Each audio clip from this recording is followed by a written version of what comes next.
Há momentos na vida em que tudo parece desmoronar.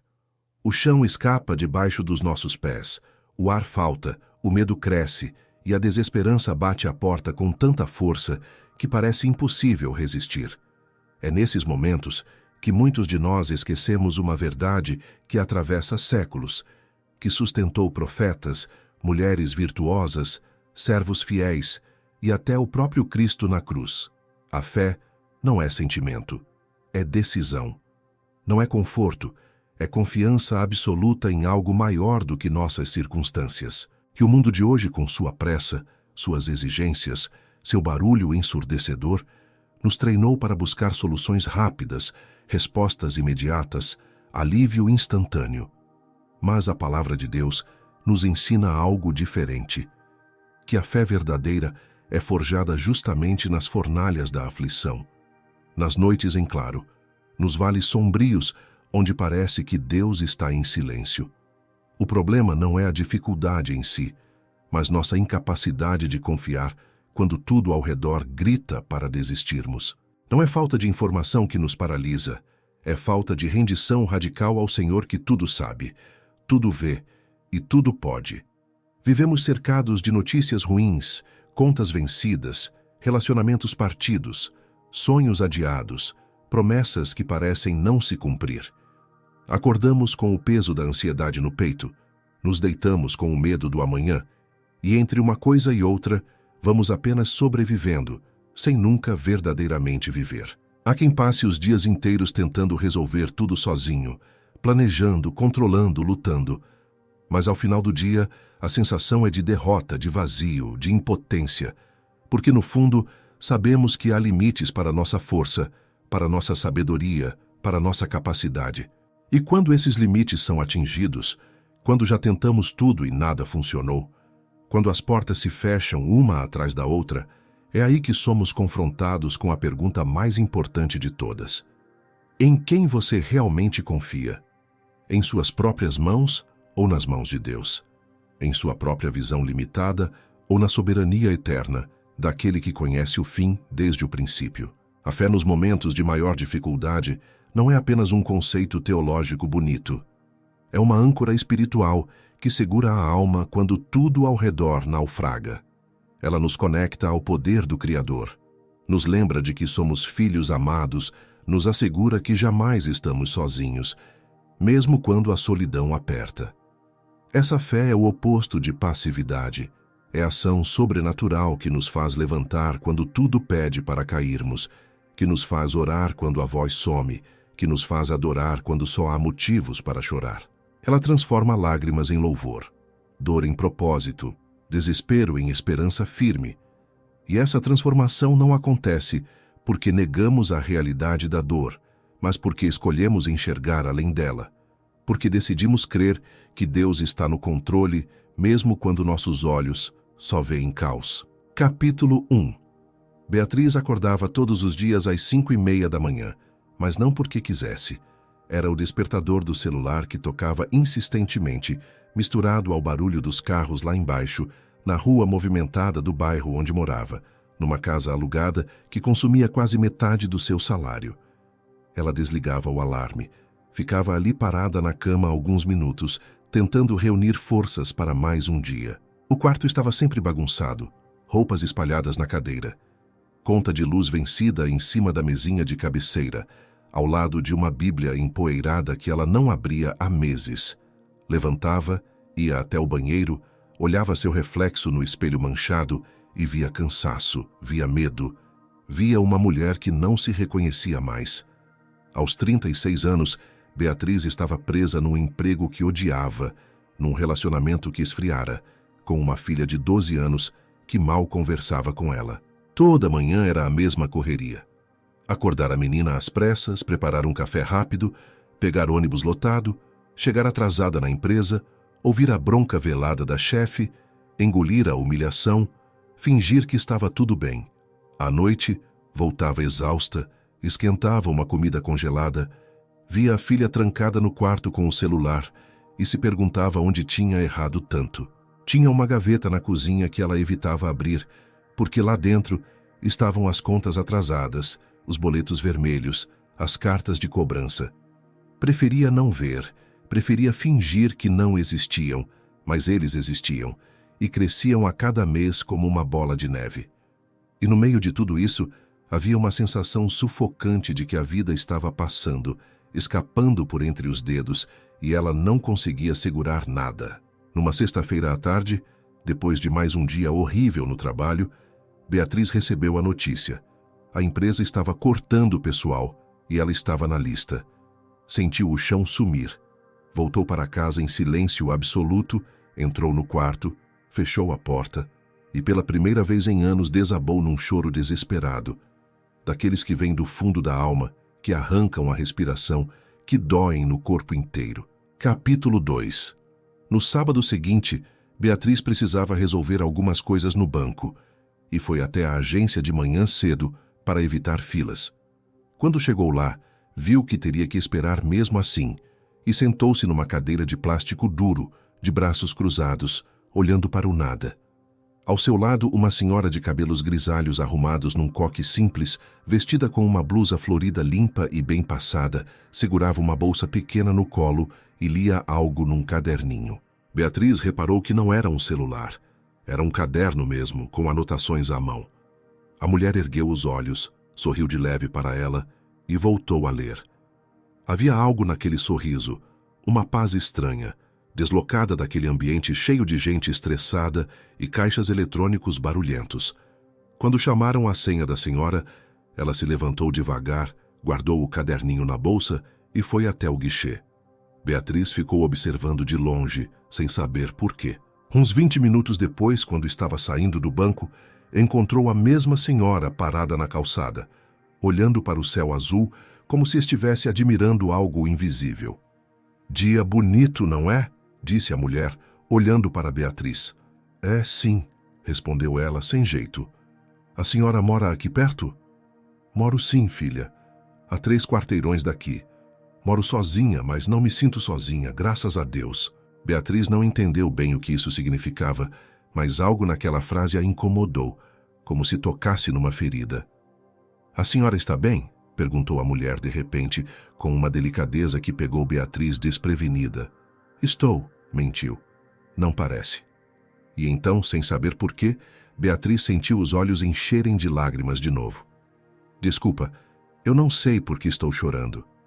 Porque está carregando um peso que não é seu."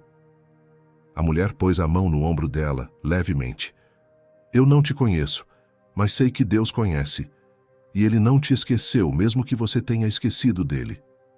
Beatriz não respondeu, mas aquelas palavras entraram fundo.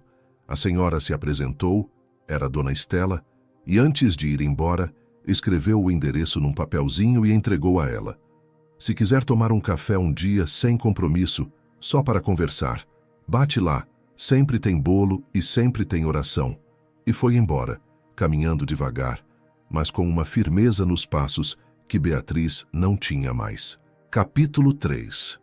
Beatriz guardou o papelzinho na bolsa e não pensou muito mais nisso nos dias seguintes. Estava ocupada demais tentando parecer que estava tudo sob controle. Atualizou o currículo, mandou para várias empresas, começou a procurar vagas online, mas nada vinha. Uma semana se passou, depois 2 e nada. O dinheiro da rescisão estava acabando rápido, porque ela precisou pagar algumas contas urgentes. Tentou ser mais organizada. Fez uma lista de prioridades, tentou economizar. Mas era tudo muito superficial, tudo muito desesperado. Tentou também ser mais presente com a filha, mas não sabia como. Forçava conversas que não fluíam, oferecia coisas que a menina não pedia, e o distanciamento só aumentava. Tentou orar uma noite, abriu a Bíblia aleatoriamente, leu meia página sem entender nada, fechou e desistiu. Era como tentar consertar um carro sem saber onde estava o problema. Na 3ª semana de desemprego, recebeu uma ligação que parecia promissora. Uma entrevista para uma vaga boa, numa empresa grande. Animou-se, arrumou-se toda, ensaiou respostas, chegou pontualmente. A entrevista foi bem, ou pelo menos ela achou que foi. Mas 2 dias depois recebeu o e-mail padrão. Infelizmente não foi selecionada para a próxima etapa.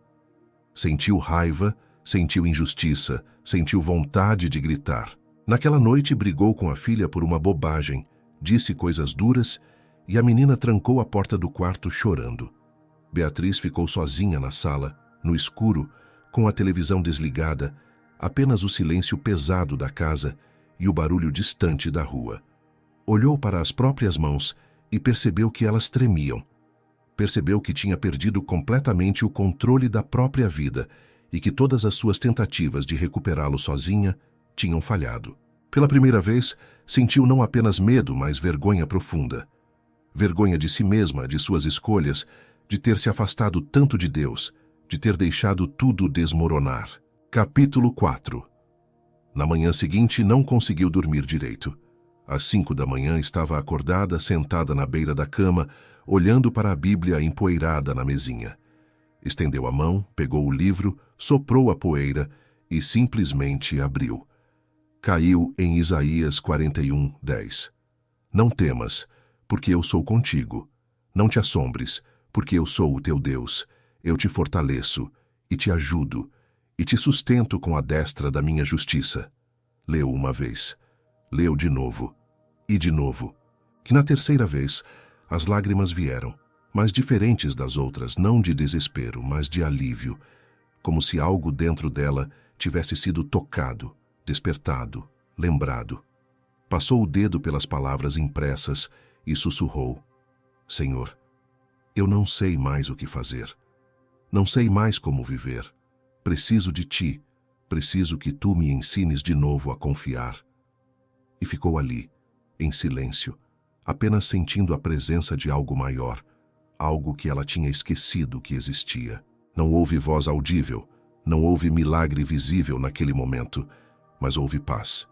Uma paz inexplicável, que não fazia sentido diante da bagunça da sua vida, mas que estava ali, real, palpável. Ficou pensando em Dona Estela, na tranquilidade daquela mulher, na firmeza dos passos dela, e percebeu que aquilo não era sorte, não era circunstância favorável, era algo mais profundo. Era fé, era comunhão, era alguém que vivia ancorado em Deus, não em si mesma. Beatriz pegou o papelzinho com o endereço da senhora, que estava amassado dentro da bolsa, e decidiu que iria visitá-la naquela mesma tarde. Capítulo 5. Dona Estela abriu a porta com o mesmo sorriso sereno de antes. Sabia que você viria, filha. Entre, o café está quentinho. A casa era simples, mas arrumada, limpa, cheirosa. Tinha flores numa jarinha na janela, tinha uma mesinha com uma toalha bordada, tinha uma Bíblia aberta na sala, cheia de marcações e papéis colados. Sentaram-se e Beatriz, pela primeira vez em muito tempo, falou. Falou de tudo, do trabalho perdido, das contas, da filha distante, do medo do futuro, da sensação de fracasso, da vergonha de ter se afastado de Deus. Dona Estela ouviu tudo em silêncio, apenas acenando com a cabeça. E quando Beatriz terminou, a senhora segurou suas mãos e disse: Minha filha, você não perdeu o emprego. Você ganhou uma oportunidade de Deus te mostrar que Ele é suficiente. Você não está em crise. Você está sendo preparada para algo maior. Mas para isso, você precisa parar de tentar ser Deus da sua própria vida e deixar que Ele seja. E então Dona Estela compartilhou sua própria história. Tinha perdido o marido 5 anos atrás, ficado viúva, sem aposentadoria boa, sem filhos, sozinha. Passou um ano inteiro em depressão profunda, sem vontade de viver. Até que um dia, no fundo do poço, decidiu fazer uma coisa simples: acordar meia hora mais cedo todo dia, apenas para orar e ler a palavra. Só isso. Não era mágica, não era fórmula, era obediência. E aos poucos, dia após dia, algo começou a mudar dentro dela. Não mudou o banco, não mudou a conta, mas mudou a paz, mudou a perspectiva, mudou o coração. E hoje, disse Dona Estela, eu sou mais feliz sozinha com Deus do que já fui acompanhada sem Ele. Beatriz saiu daquela casa diferente. Não saiu com dinheiro, não saiu com emprego, mas saiu com uma decisão. Naquela mesma noite, ajustou o despertador para 5 da manhã. Não para correr atrás de vagas, mas para buscar a Deus primeiro. No dia seguinte, levantou, Pegou a Bíblia, ajoelhou ao lado da cama e orou. Não uma oração bonita, apenas honesta. Senhor, eu entrego tudo. Eu não aguento mais carregar isso sozinha. E então, começou a ler. Não entendia tudo, mas continuava lendo. Fez isso no dia seguinte, e no outro, e no outro. E a cada manhã, algo dentro dela ia se ajeitando, como se Deus estivesse rearrumando cômodos da alma que ela tinha deixado bagunçados por anos. Capítulo 6. Um mês depois, Beatriz ainda não tinha emprego fixo, mas tinha começado a fazer faxinas e trabalhos como diarista, indicada por Dona Estela. Não era o que ela planejara, não era o que ela sonhara, mas era honesto e estava pagando as contas. E algo muito maior tinha mudado. Ela tinha voltado a conversar com a filha, não forçadamente, mas com paciência, ouvindo mais, falando menos, pedindo perdão quando errava. E a menina, aos poucos, foi se abrindo de novo. Uma noite, a filha entrou na sala e viu Beatriz lendo a Bíblia. Mãe, você está diferente. Estou? Está. Você parece mais leve. Beatriz sorriu com lágrimas nos olhos. É porque eu parei de tentar segurar tudo sozinha, filha. Estou deixando Deus segurar por mim. E então algo inesperado. A menina sentou ao lado dela e perguntou se podiam ler juntas. E leram. E oraram. E pela primeira vez em anos, aquela casa teve paz de verdade. 2 semanas depois, Beatriz recebeu uma ligação. Era de uma antiga colega de trabalho, oferecendo uma vaga numa empresa menor, mas com salário justo e horário que permitiria estar mais presente para a filha. Não era o emprego dos sonhos, mas era a resposta de Deus no tempo certo. Ela aceitou. E naquela noite, antes de dormir, olhou para a Bíblia que agora estava sempre aberta na mesinha de cabeceira, limpa, marcada, viva, e agradeceu. Não apenas pelo emprego, mas por ter aprendido que a fé verdadeira não remove a dificuldade de imediato, mas nos transforma por dentro enquanto atravessamos ela. Que Deus não promete ausência de tempestade, mas promete que estará conosco dentro da tempestade. E que quando entregamos tudo nas mãos dele, quando paramos de lutar no nosso próprio entendimento e começamos a confiar de verdade, ele age no tempo dele, do jeito dele, sempre melhor do que nós poderíamos imaginar. A palavra de Deus está repleta de promessas para os momentos de dificuldade, não porque Deus quer que evitemos a dor, mas porque Ele quer que atravessemos a dor com Ele. Isaías 41:10 nos diz: Não temas, porque eu sou contigo. Não te assombres, porque eu sou o teu Deus. Eu te fortaleço e te ajudo, e te sustento com a destra da minha justiça. Essa não é uma promessa de que tudo vai ser fácil, é uma promessa de que não estaremos sozinhos. Provérbios 3:5-6 nos ensina: Confia no Senhor de todo o teu coração, e não te estribes no teu próprio entendimento. Reconhece-o em todos os teus caminhos, e ele endireitará as tuas veredas. Isso significa que quando paramos de confiar apenas em nossa própria sabedoria, em nossos próprios planos, e começamos a buscar a direção de Deus em oração, em jejum, em leitura da palavra, em obediência, Ele nos guia. Romanos 15:13 declara: Ora, o Deus de esperança vos encha de todo o gozo e paz em crença, para que abundeis em esperança pelo poder do Espírito Santo.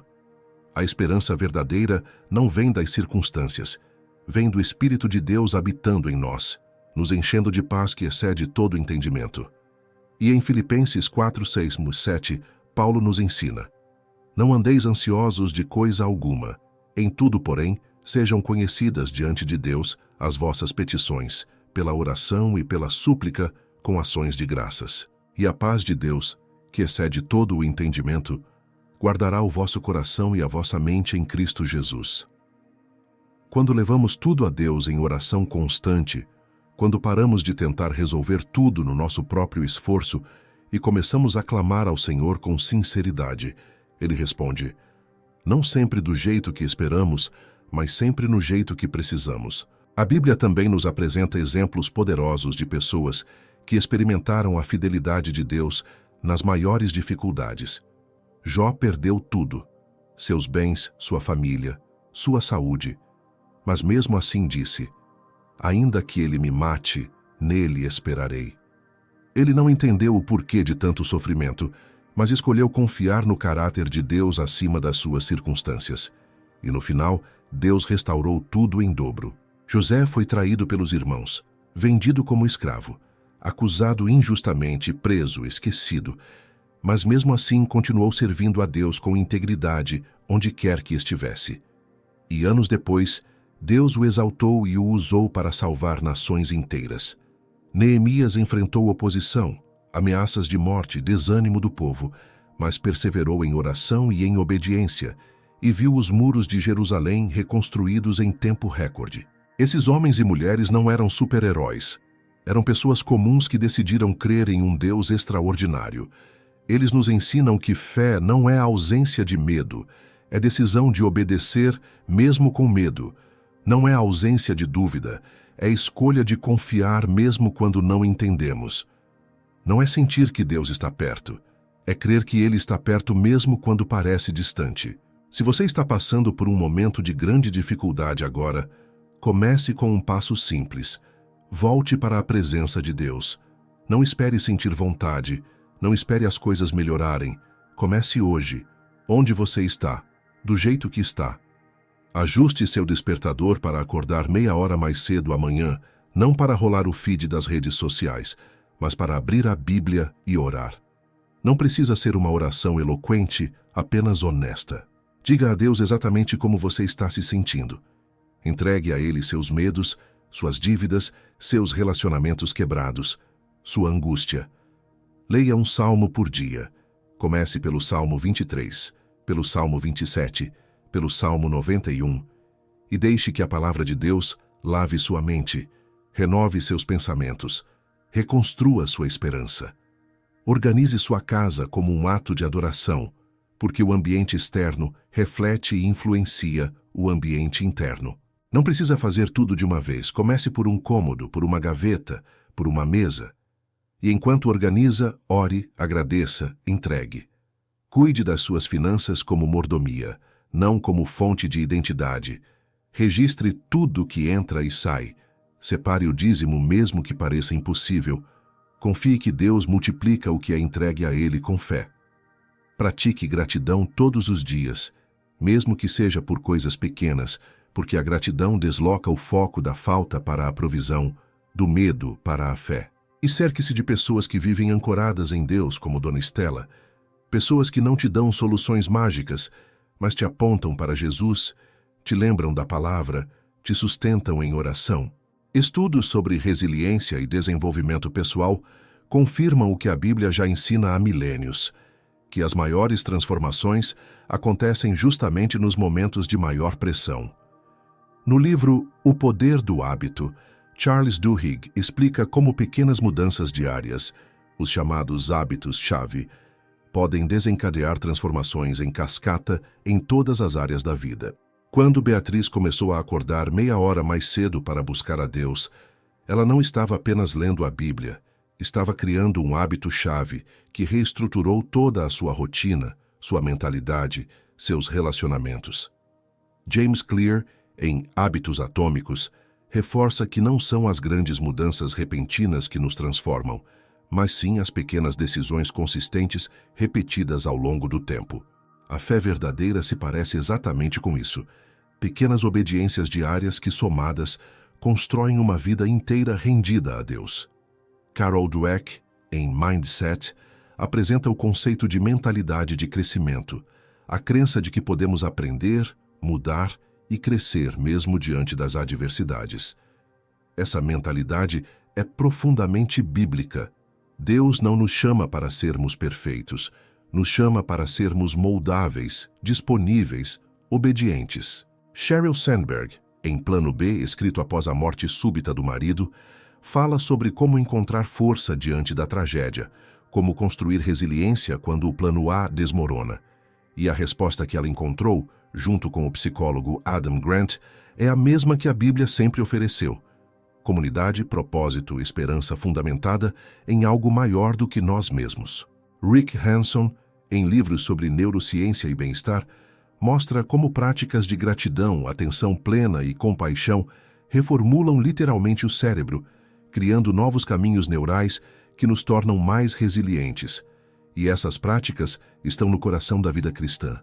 Oração contínua, meditação na palavra, comunhão com Deus, gratidão em tudo. A ciência moderna está, enfim, alcançando verdades que os profetas, salmistas e apóstolos já conheciam por revelação divina. Senhor, hoje eu venho diante de Ti reconhecendo minha fragilidade, mas confiando na Tua força. Eu sei que não posso controlar tudo, mas sei que Tu tens tudo sob controle. Eu entrego a Ti cada área da minha vida que está em dificuldade, cada medo que me paralisa, cada dúvida que me consome.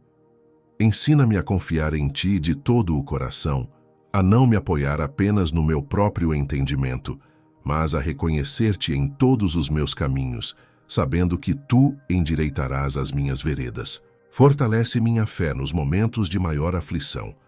Guarda meu coração e minha mente em Cristo Jesus e enche-me de paz, que excede todo entendimento. Obrigado, Senhor, porque mesmo quando eu não vejo, Tu estás agindo. Mesmo quando eu não entendo, Tu tens um propósito. Mesmo quando eu me sinto sozinho, Tu estás comigo. Em nome de Jesus, amém. Se você deseja se aprofundar ainda mais em como construir hábitos transformadores que fortaleçam sua fé e sua vida prática, dê uma olhada no livro O Poder do Hábito, de Charles Duhigg, e também em Hábitos Atômicos, de James Clear, disponíveis no shopping do YouTube. Esses livros trazem ensinamentos práticos baseados em ciência sobre como pequenas mudanças diárias podem gerar transformações extraordinárias. E se você quer entender como a mentalidade certa pode mudar toda a sua trajetória, Mindset, de Carol Dweck, é uma leitura essencial. Que Deus te abençoe ricamente e te conduza sempre pelos caminhos da fé verdadeira, da obediência alegre e da confiança inabalável nele.